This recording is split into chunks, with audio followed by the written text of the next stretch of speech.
হাই সংগীসকল, মোৰ চেনেললৈ আপোনালোকক মই সকলোকে স্বাগতম জনাইছোঁ। সংগীসকল, আজি মই আপোনালোকলৈ লৈ আহিছোঁ আমি বৃদ্ধ বয়সত ভুগি থকা বিভিন্ন ৰোগৰ ভিতৰত কেইটামান বাছি বাছি ৰোগ। সেই ৰোগকেইটা হ'ল আমাৰ হাত ভৰি গাঁঠিয়ে গাঁঠিয়ে বিষ হোৱা, আঙুলিবোৰ জঠৰ মাৰি ধোৱা, বিষ হ'লে সেই বিষ হোৱা জেগাসমূহ অৰ্থাৎ গাঁঠিসমূহ ওখ হোৱা, আৰু লগতে হাত ভৰি জিনজিননি ধৰা, আৰু লগতে হাত ভৰি জিনজিননি ধৰাৰ লগতে যদি আৰু হাত ভৰিখিনি কঁপনি ধৰিবলৈ আৰম্ভ কৰে, তেতিয়া আমি ঘৰুৱা বনৌষধি কি ব্যৱহাৰ কৰিম। সংগীসকল, আমি সকলোৱে জানো ঘৰুৱা বনৌষধিখিনি ব্যৱহাৰ কৰিয়ে আমি এইকেইটা ৰোগ বিশেষকৈ ভাল কৰিব পাৰোঁ। তেনেহ'লে সংগীসকল আহকচোন, পলম নকৰোঁ, মোৰ ভিডিঅ'টো মই আৰম্ভ কৰোঁ।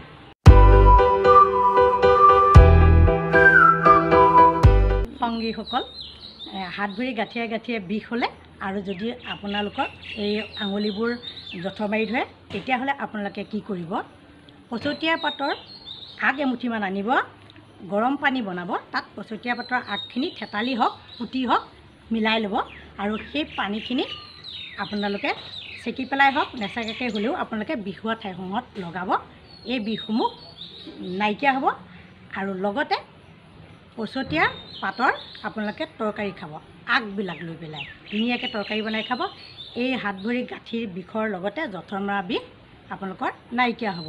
সংগীসকল, ভেদাইলতা আনি আপোনালোকে সেই ভেদাইলতা কুমলীয়া পাতখিনি আপোনালোকে তৰকাৰী বনাই খাব, আৰু যিখিনি পাত কুমলীয়া সেইখিনি আপোনালোকে গৰম কৰি 2-4 ফুটা নহৰু দি চাটনি বনাই খাবচোন।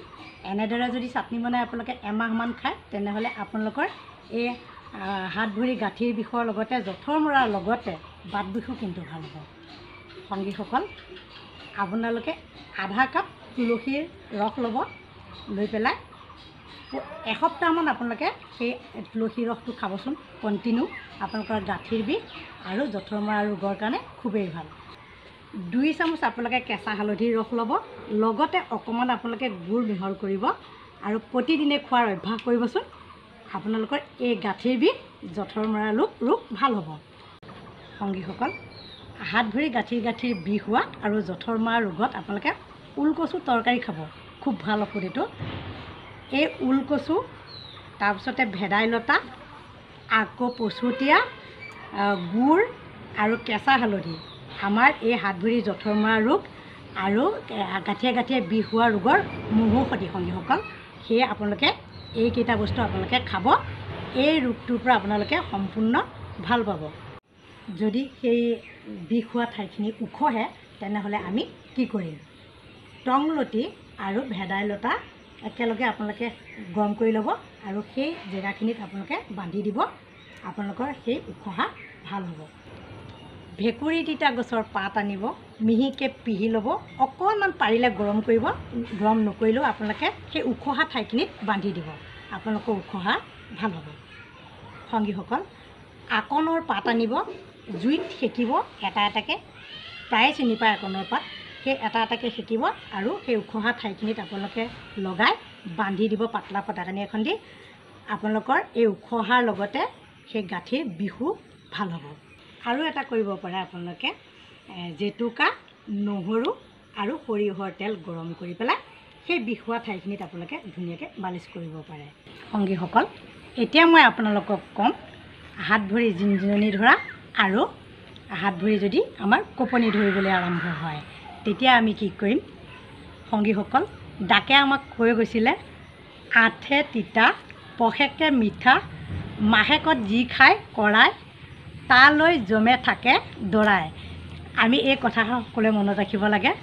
আমি সপ্তাহত এদিন হ'লেও তিতা খাব লাগে, আৰু মিঠাটো আমি কম খাব লাগে, আৰু আমি গোটা যেনেকৈ আমি মাখন, তাৰপিছত ঘিউ, কণী, তাৰপৰা এনেকুৱা গোটা বস্তুবিলাক সেইবিলাক আমি খুব কমকৈ খাবলৈ অভ্যাস কৰিব লাগে। 60 বছৰ ওপৰৰ লোকসকলে সেইবিলাক বস্তু কমাবই লাগে। বিশেষকৈ এতিয়া যিটো মই হাত ভৰি জিনজিনোৱা এইখিনি কথা ক'লোঁ, হাত ভৰি গাঁঠিৰ বিষ, সেইখিনিৰ কাৰণে বিশেষকৈ মাংসটো আমি প্ৰথমতে ত্যাগ কৰিব লাগে।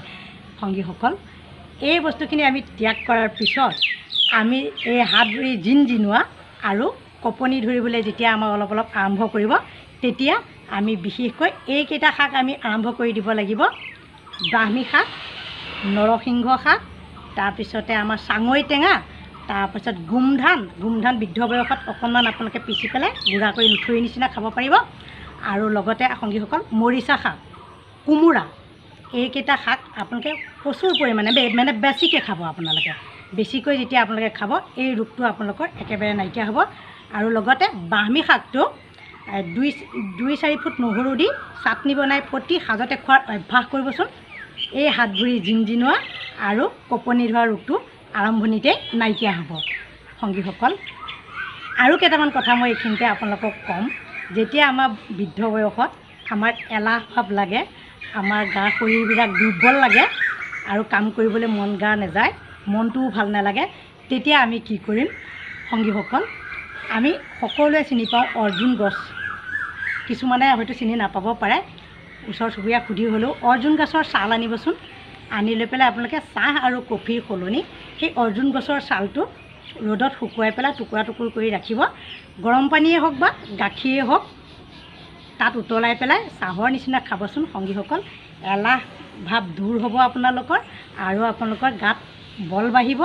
লগতে আপোনালোকৰ বহুতখিনি বেমাৰৰ পৰা আপোনালোকে মুক্ত পাব। সংগীসকল মই জনা ৰোগকেইটা আৰু ইয়াৰ পৰা ভাল পাবলৈ উপায়কেইটাৰ বিষয়েও আপোনালোকক ক'লোঁ। যদি আপোনালোকে ব্যৱহাৰ কৰি ভাল পায় তেনেহ'লে আপোনালোকৰ লগৰ সমনীয়াক এই ভিডিঅ'টো শ্বেয়াৰ কৰিব। লগতে লাইক কমেণ্ট কৰিবলৈ নাপাহৰিব সংগীসকল।